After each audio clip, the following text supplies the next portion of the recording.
Hey, salut tout le monde, c'est Zogma, j'espère que vous allez bien. On se retrouve aujourd'hui pour parler des derniers jeux auxquels j'ai joué, en tout cas ceux que je ne vous ai pas encore présentés dans cette série de vidéos. Là, ça fait 2 semaines que j'en ai pas fait, puisque la semaine dernière, c'était la vidéo des top solo qui a plutôt bien marché, et je vous en remercie. D'ailleurs, bienvenue à tous les nouveaux arrivants qui sont arrivés sur cette chaîne grâce à cette vidéo. Aujourd'hui, on va parler de 6 jeux, 6 nouveaux jeux auxquels j'ai joué pendant les 15 derniers jours. Et on va commencer sans plus tarder. On en a un petit peu parlé lors de la vidéo des jeux solo. Warp's Edge Anomaly, alors c'est la deuxième extension de Warp's Edge qui fait partie de mes jeux solo préférés, d'ailleurs un jeu exclusivement solo, un jeu édité par Ori Games et réalisé par Scott N. J'imagine que l'extension c'est pareil, oui c'est exactement pareil. C'est donc la deuxième extension, la première s'appelait Invasion Viren ou un truc comme ça rajoutait vraiment que du contenu, que des nouveaux pouvoirs et que des nouveaux ennemis et des nouveaux boss. Là, pareil, on a notre lot de boss qui sont d'ailleurs des boss de niveau 5 ou 6 étoiles. J'en ai essayé un, je me suis fait détruire, c'est un jeu que j'aime beaucoup, moi, Warp's Edge, mais je suis absolument mauvais. Et là, ça rajoute des anomalies. Alors pour ceux qui ne connaissent pas Warp's Edge, ça va être un jeu de backbuilding, un jeu de vaisseau spatial où on va affronter des gros boss qui arrivent face à nous. Et donc au départ, on commence avec quelques petits tirs, quelques petites esquives, quelques petites énergies qu'on va piocher 5 par 5 dans le sac. Et avec ça, on va essayer de les répartir sur les différents ennemis qui arrivent. Si on arrive à battre tous les ennemis, on peut enfin affronter le vaisseau mère. Alors, en fonction des vaisseaux, des fois on peut le faire directement. Et si jamais on meurt ou qu'on n'a plus assez de jetons, on va utiliser un warp, c'est-à-dire qu'on va tout rembobiner, on va récupérer tous nos jetons, tous les adversaires vont réapparaître, mais on repart de zéro. Pas vraiment, puisqu'on est plus fort, on a tous les jetons qu'on a pu acheter avec notre énergie, eh bien on les a récupérés. Donc au départ, on commence avec, je crois, 11 jetons, puis à la fin, on peut finir avec une trentaine de jetons. J'exagère peut-être, mais c'est pour que vous compreniez. Et donc là, ça rajoute des jetons anomalies. C'est un sachet spécial, ça ne va pas se mélanger avec votre sac, mais si à un moment vous le souhaitez, vous pouvez piocher aléatoirement dans ce petit sachet l'une des 4 ou 6 anomalies différentes qu'il y a. Il y a 12 jetons et je crois qu'il y en a 3 de chaque, donc 4 anomalies différentes qui vont vous donner, au moment où vous le piochez, un bonus. Plus de puissance, plus d'esquive, plus d'énergie pour acheter d'autres jetons. Mais une fois que vous l'avez utilisé, ça va dans votre défausse. Au prochain warp, ça retourne dans votre sac. Et quand vous les piocherez, vous serez obligé d'utiliser la phase B, la phase négative. C'est-à-dire que vous allez avoir un retour de bâton. Au lieu d'avoir des bonus, eh bien, vous allez avoir un malus. Donc, à vous de voir quand est-ce que vous allez vraiment piocher ce bonus, sans être totalement sûr du bonus que vous allez récupérer, pour vraiment maximiser le bonus et ne pas trop subir le malus après. Alors moi pour l'instant j'ai surtout joué du coup avec les nouveaux ennemis, avec les nouveaux pouvoirs, les boss je ne peux pas les affronter et ces anomalies, je mets toujours le sachet près de moi, mais je crois que j'ai dû en piocher que 1 ou 2 parce que j'ai toujours peur du retour de flamme et les jetons je les choisis pas vraiment, donc finalement même si à un moment je veux récupérer tel bonus, je suis pas sûr de l'avoir. Alors sachant que toutes les anomalies n'ont pas vraiment un malus, il y en a certaines qui n'ont pas de malus tout simplement, mais ça vous fait perdre aussi une action quand vous le tirez. Donc pour l'instant j'ai un petit peu de mal à jauger quand est-ce qu'il faut vraiment utiliser ces anomalies. Probablement que sur les boss un peu plus puissants c'est peut-être un peu plus utile.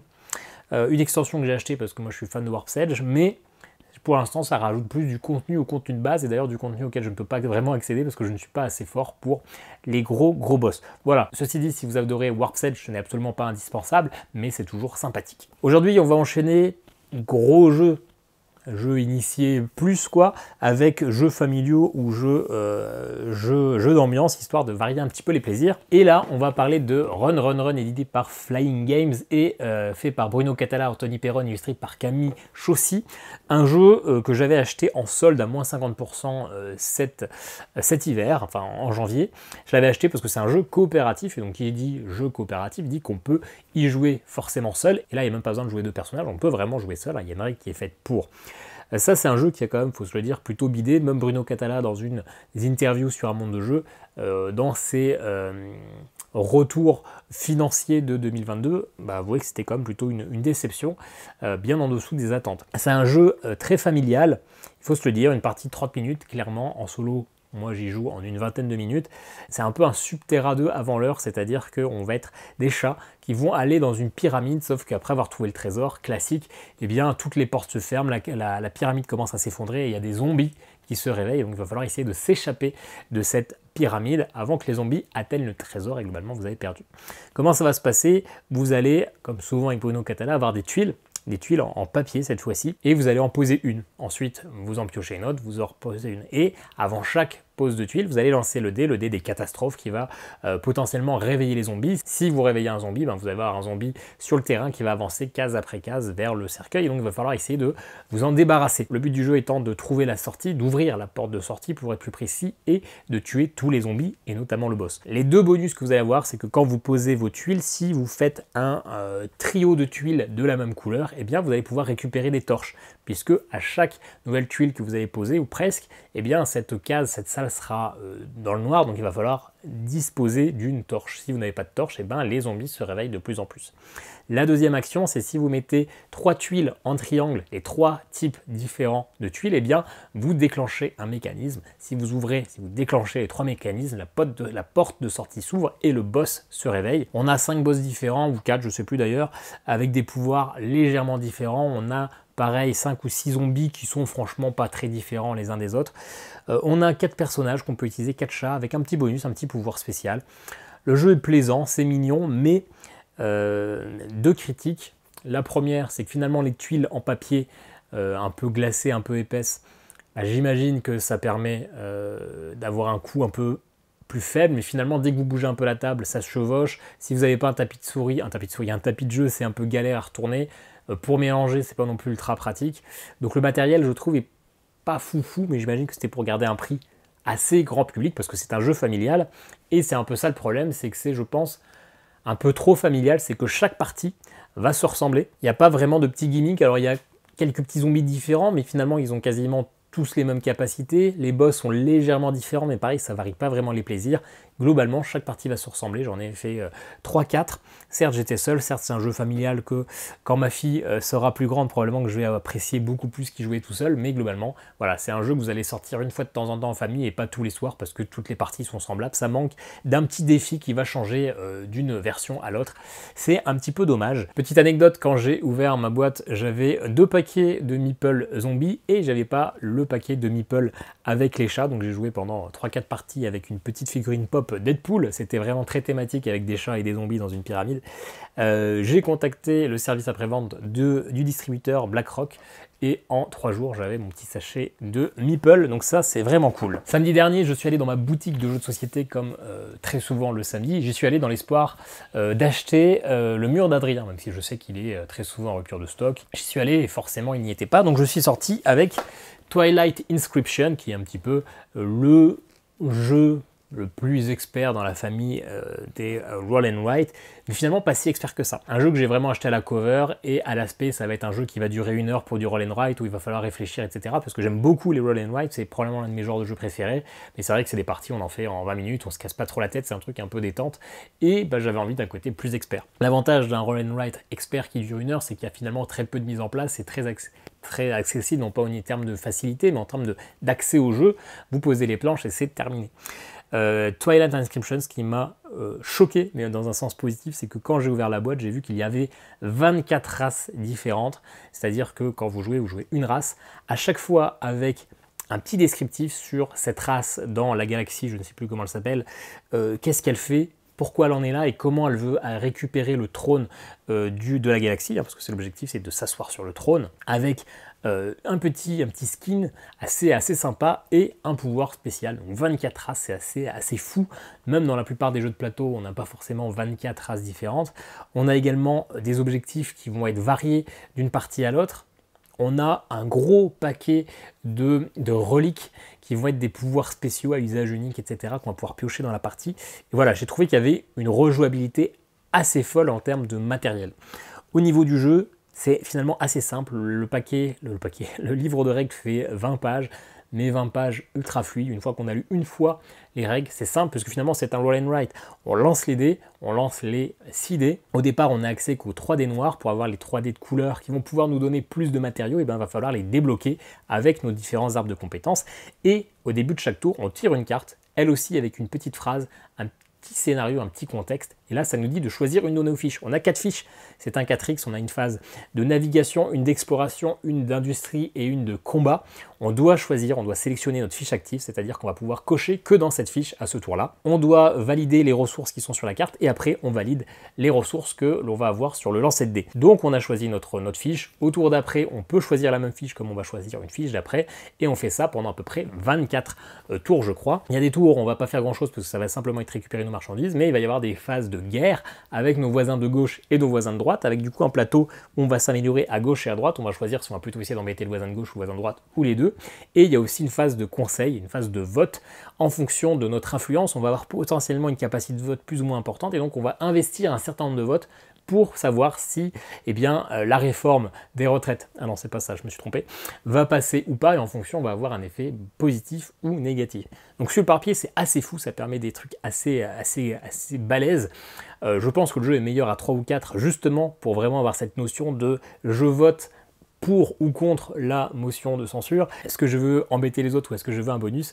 En solo, on va jouer contre Mecatol Rex, qui est une automa, qui marche franchement bien, qui va en fait simplement nous bloquer des ressources, qui va nous bloquer plutôt des objectifs, et du coup nous embêter un peu, nous faire perdre quelques points, et après on doit se référer à un barème pour savoir si on a gagné ou pas. On a quand même le système de vote, mais on sait clairement, ou presque, combien de votes va avoir Mecatol Rex. On a juste un dé qui va potentiellement lui rajouter de plus 0 à plus de votes. Donc clairement, quand on voit le vote, on sait très bien si on veut s'investir ou si on sait qu'il va nous battre à tous les coups. Dans ce cas-là, on garde nos votes pour la session d'après. Donc la partie vote, c'est probablement moins sympa en solo. Mais finalement, ce qui m'a un petit peu dérangé, c'est que j'ai 6 parties pour l'instant. Donc c'est pas énorme, j'ai pas fait le tour des 24 races. J'ai l'impression qu'il y a une stratégie gagnante, qu'on a certes 4 plateaux, mais on n'a pas tellement de possibilités que ça, en tout cas en solo. C'est-à-dire que la première chose à faire, c'est de récupérer le plus de dés possible, parce qu'au départ, on n'a que 3 dés. Donc si on part 15 tours à faire que 3 dés, finalement, on perd des ressources. Donc le but, c'est d'aller d'abord dans l'industrie pour détruire et revendiquer des ressources, pour rapidement débloquer 4 dés supplémentaires à dispatcher sur les... même 5 dés supplémentaires à dispatcher sur les différentes grilles, histoire de vraiment être à l'aise. Ensuite, on va aller faire de la navigation pour récupérer quelques petits points de victoire, récupérer des planètes, puisque ces planètes, c'est ce qu'on va pouvoir revendiquer dans l'exploration pour débloquer quelques autres points de victoire. Et finalement, la guerre, qui est le côté sympa, en solo, on va affronter les deux. Mais on va affronter Mecatol Rex à gauche et à droite. On sait quel est son taux d'attaque, et donc on va voir si on attaque que d'un côté ou si on se fait attaquer de côté. Et ça, finalement, perdre les guerres, ça nous fait perdre qu'un point de victoire, donc c'est pas si rentable que ça. Donc en solo, industrie, navigation, un petit peu d'exploration vers la fin si on a le temps, et la guerre, on peut un petit peu la lâcher. Alors en fonction des races, on va plutôt avoir plus de facilité à faire tout le tel truc, donc on va s'orienter un peu plus, mais j'ai l'impression que pas tant de choix que ça. D'ailleurs, à la fin d'une partie, on n'a pas tout fait, mais on a quand même fait globalement ce qu'on voulait faire. En tout cas, voilà, je ne sais pas. J'aime beaucoup le fait qu'il y ait plein de races, mais je trouve que finalement, ça manque peut-être un peu de rejouabilité et que c'est peut-être un petit peu trop guidé sans vous guider automatiquement. Dites-moi en commentaire ce que vous en pensez, parce que finalement, je ne joue qu'en moyen et je gagne qu'une fois sur 2, donc je ne suis pas si bon que ça. Mais après avoir eu l'effet waouh des 2 premières parties, j'ai l'impression qu'il y a une marche à suivre et que c'est quand même probablement moins bon qu'un mur d'Adrien que je n'ai toujours pas. Voilà, j'espère que mes explications quand même sont claires. J'ai l'impression de m'être un petit peu embourbé en vous parlant de Twilight Inscription, mais en même temps je voulais mettre d'un côté l'effet waouh, mais ma déception en parallèle. Donc voilà. On va aller sur du jeu beaucoup plus simple, un petit jeu coopératif de chez Lucky Duck Games, Tranquillité. Tranquillité qui a été réédité dans une boîte beaucoup plus facile à ranger, parce que c'est une boîte un peu plus grande, un peu plus fine, beaucoup plus pratique. Là, c'est une petite boîte qui va vous embêter, sauf si vous l'allez mettre en décoration comme ça, et c'est d'ailleurs ce qui se passe, mais par là-bas. Moi, je suis un gros fan de The Game, c'est l'un de mes jeux préférés. The Game, c'est un jeu où on va devoir mettre des cartes de 1 à 100 sans communiquer. Mon adversaire, plutôt mon pote, mon bro, a une main de cartes. Il va poser une carte sur un des paquets sans savoir ce que moi j'ai. Et donc, il faut essayer de virer toutes les cartes de nos mains pour gagner la partie. Tranquillité, c'est un peu ça. On va devoir faire un tableau d'îles qui va de 1 jusqu'à 81, je crois, rangé par ordre chronologique, par ordre numéraire, sauf que moi j'ai des cartes en main, que mon collègue a des cartes en main, et donc on ne sait pas vraiment ce qu'on va faire. Globalement, vous savez déjà tout le principe du jeu, c'est un The Game, mais avec un design un peu plus sympa, des petites cartes jolies, sauf que j'ai trouvé ça beaucoup plus simple, parce que finalement, on n'a que 46 cartes à placer sur les 80 qu'on a. Donc finalement, il n'y en a qu'une sur 2 qu'on peut ne pas placer. Le petit truc qui contrebalance ça, c'est que quand vous placez la 41 et la 43 juste à côté, bah, vous allez devoir faire la différence. Donc si vous avez mis la 43 à côté de la 41, 43 moins 41, 2, vous allez devoir vous défausser de 2 cartes de votre main. Donc c'est ça qui va faire un petit peu le timer, et donc vous n'allez pas pouvoir placer les cartes n'importe comment non plus. Mais j'ai trouvé comme ça très accessible. On a fait 3 parties, on n'a pas perdu une seule fois. C'était sympa, mais ce qui me dérange par rapport à The Game, c'est que The Game, on a la possibilité, quand on monte par exemple de 1 à 100, si je mets une carte 21 et que l'autre joueur a une carte 11, eh bien, donc un saut de 10 en arrière, eh ben, on recule. Et donc finalement, notre paquet qui avait augmenté, on repasse à 11 et on a plus de marge de manœuvre. Et c'est toujours ultra cool quand on vient de mettre une carte que notre collègue, bam, il nous refait descendre le paquet et qu'on est un peu plus tranquille parce que c'est cool, on avait encore plein de cartes à mettre. Là, dans Tranquillité, j'ai pas eu ce petit côté, ce petit coup d'adrénaline, ce petit coup d'éclat un peu salvateur qu'on pourrait avoir. Non, on pose nos cartes, on en défausse certaines, j'ai trouvé ça un peu plan-plan. Ça reste agréable, mais par rapport à The Game, beaucoup moins bon. Il y a quand même des mini-extensions, des petits modes de jeu pour ajouter des tentacules, pour ajouter des obstacles. On en a testé 2, bon, ça change un petit peu le gameplay, mais clairement, si vous avez déjà The Game, n'achetez pas Tranquillité. Si vous êtes un petit peu bloqué par l'aspect un peu trop simple de The Game au niveau des images, pourquoi pas, mais clairement ça vaut pas The Game. Deuxième jeu de Scott Ames de la vidéo, le Tiny Epic Quest, un jeu d'aventure de Scott Ames, comme c'est écrit. Scott Ames, c'est le créateur de la série des Tiny Epic. Je ne suis pas sûr qu'il les ait tous faits, mais en tout cas celui-là, il l'a fait. Moi, je suis pas un gros fan de la série des Tiny Epic. Ce sont des toutes petites boîtes à pas cher, 30 €. Moi, je trouve ça quand même un peu cher pour la taille de la boîte. Oui, mais il y a plein de matos. Oui, ce sont essentiellement des cartes. Ce qui me dérange, pour de vrai, c'est que on a des meeples génériques avec des trous au niveau de chaque main pour mettre tous des petits trucs en plastique, pour mettre des épées, des armes, des machins, etc. Pour faire de la customisation. Moi, en pratique, je trouve que c'est chiant à ranger dans la boîte, tous des petits trucs de plastique un peu fragiles. C'est chiant de devoir les mettre sur les trous des mains à chaque fois qu'on les débloque. Moi, je les mets même pas, hein. Je me rappelle ce que mes personnages ont dans les mains, mais j'aime pas ce côté plastique, ce côté un peu cheap, pas très joli, qui fait plus ou moins de la customisation et qui donne l'impression qu'on a plein de matos dans la boîte. Voilà, ça c'est mon petit coup de gueule pour la série des Tiny Epic. Ceci dit, celui-là, le Quest, je l'aime. Je le trouve vraiment très sympa. En solo, il marche parfaitement bien. J'en ai que 3, hein. J'ai celui-là, le zombie et le mecha des Tiny Epic. Non, j'ai le dinosaure aussi. Et oui, le dinosaure est quand même peut-être meilleur en solo. Non, ouais, je sais pas, ça se vaut avec le dinosaure. Là, ce qu'il y a, c'est qu'on va voir des quêtes.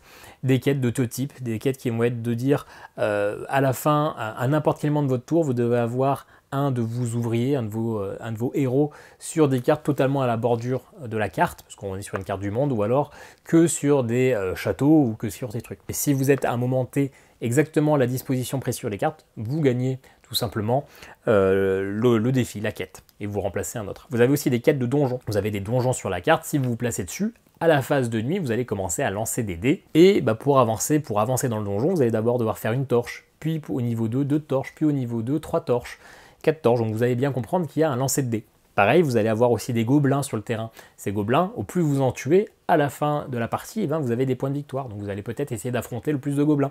Vous avez aussi un livre des sorts. Pour apprendre des nouveaux sorts, il va falloir avoir plus de mana. Et vous allez avoir donc un chemin de mana où vous allez essayer d'avancer de la case 0 à 20. Et ça aussi, ça va se jouer avec les lancers de dés. Et en fait, le jeu, c'est un jeu de stop ou encore à la phase de nuit. Vous lancez tous vos dés, vous voyez si vous arrivez à affronter un gobelin, vous voyez si vous arrivez à avancer dans vos temples, vous voyez si vous arrivez à avancer sur le temple, le truc de mana, mais surtout, vous allez vous faire taper, vous allez vous prendre des dégâts à chaque tour, et donc à vous de voir quand est-ce que vous arrêtez de lancer, puisque vous pensez que ça va commencer à être tendu. Si vous mourrez, c'est perdu, vous allez repartir de zéro, vous allez perdre plein de points, ça va être un peu compliqué d'avoir un bon score. Donc c'est vraiment un jeu de stop ou encore, et ça je n'y attendais pas du tout en lançant ce jeu. J'ai vraiment beaucoup kiffé, parce qu'il va falloir vraiment être pas trop greedy, parce que la vie vous la récupérez au compte-gouttes. Quand vous rapportez un ouvrier dans votre château à la fin d'une manche, il récupère un point de vie. Au départ vous recommencez je crois avec 5 points de vie, ça peut être amélioré au cours de la partie, mais c'est quand même assez léger. Et voilà, c'est ultra addictif. Vous lancez ces dés, quand vous lancez vos 5, 6 dés, je ne sais déjà plus combien il y en a, vous arrivez toujours au moins à faire une des actions parmi celles disponibles pour vos 3 ouvriers. Vous n'êtes jamais à ne rien faire du tout, mais donc justement vous avez envie d'avancer encore un petit peu, puis encore un petit peu, et donc faut faire attention. En solo vous avez 5 tours, même pas en solo, et vous allez devoir faire un objectif de points. Finalement les points, moi j'ai envie de dire Osef, d'ailleurs j'ai jamais fait des très très bon score, je crois, ouais, c'est moyen.